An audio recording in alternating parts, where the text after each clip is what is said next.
પંચાયત સમાચાર 24 માં આપનું સ્વાગત છે। જાલોદમાં વસંત મસાલા દ્વારા ખેડૂત સશક્તિકરણ કાર્યક્રમનું કરાયું આયોજન। 100 ખેડૂતોને મફત કૃષિ સાધનોનું કરાયું વિતરણ। દાહોદ જિલ્લાના જાલોદ ખાતે વસંત મસાલા દ્વારા ખેડૂત સશક્તિકરણ અને કૃષિ વિકાસને વેગ આપવાના ઉદ્દેશ્યથી એક વિશેષ કાર્યક્રમનું આયોજન કરવામાં આવ્યું હતું। આ ઝુંબેશ હેઠળ ખેડૂતોને આત્મનિર્ભર બનાવવા અને ખેતીમાં આધુનિક અભિગમ અપનાવવા માટે વિસ્તૃત માર્ગદર્શન પૂરું પાડવામાં આવ્યું છે। આ અનોખા પ્રયાસ દ્વારા વસંત મસાલાએ ગ્રામીણ સ્તરે કૃષિ ક્ષેત્રે સમૃદ્ધિ લાવવાની પોતાની અતૂટ પ્રતિબદ્ધતા ફરી એકવાર સાબિત કરી છે। આ કાર્યક્રમમાં કૃષિ નિષ્ણાતો દ્વારા ઓછી જમીન ને ન્યૂનતમ ખર્ચે મહત્તમ ઉત્પાદન મેળવવા માટે વૈજ્ઞાનિક પદ્ધતિઓ પર ભાર મૂકવામાં આવ્યો હતો।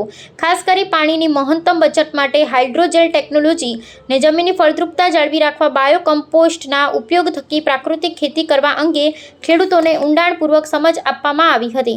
ખેતીમાં લો કોસ્ટ ટેકનોલોજીનો મંત્ર આપી સ્થાનિક ખેડૂતોને અત્યાધુનિક અને પર્યાવરણને અનુકૂળ પદ્ધતિઓ અપનાવવા પ્રોત્સાહિત કરવામાં આવ્યા હતા।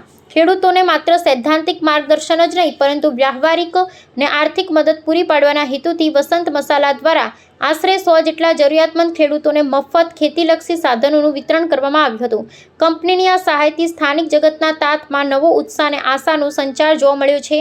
વસંત મસાલા પરિવારનું આ અભિયાન ખેડૂતોને આર્થિક રીતે સદ્ધર અને ભવિષ્યના પડકારો સામે સંપૂર્ણપણે આત્મનિર્ભર બનાવવાની દિશામાં એક પ્રશંસનીય પગલું બની રહ્યું છે।